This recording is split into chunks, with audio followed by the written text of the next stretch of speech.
Курсан Асанов боюнча айта турган болсок, чындыгында ошол жанагы тасмалардагы, видеодогу съемкалардан кийин чындыгында эле бардыгы эле эл көргөн адамдар бардыгы ошо ынанып калды да. Эгерде ошол Курсан Асанов болбогондо дагы штурм жасалганда көптөгөн кызмат аскерлери жабыркалып калышы мүмкүн эле деген сөздөр болуп атат да. Анан айтсаңыздар, ошол жерде жаңы бункерден, ошо Алмаз Шаршенович өзүнө жасалган бункерден алынган курал жарактар, октор канча бар эле? По видам айтып кетсем, анда Калашников автоматтар боюнча 14 бирдик жоголгон, бүгүнкү күндө 11 табылган. Тапанча 15 жоголгон, 2 табылган.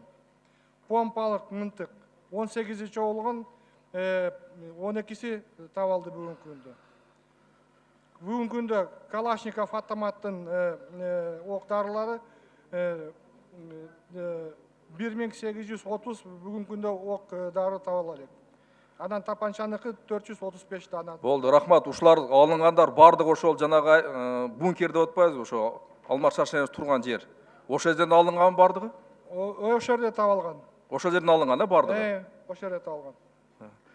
Мына мен буну айтайын деген себеби, эгерде ошо Курсан Асанов ошол жанагы сүйлөшүүлөрдү жүргүзбөгөндө, балким ошончо курал болгон экен, ошончо ок дары болгон экен,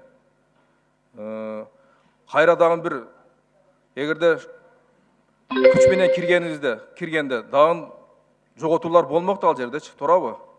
Анан эми Курсан Асановдун эмгегин чындыгында эле бул жерде баалабай эле Асановго ошол иш козгонуу бул менимче тергөө четсе керек эми муну.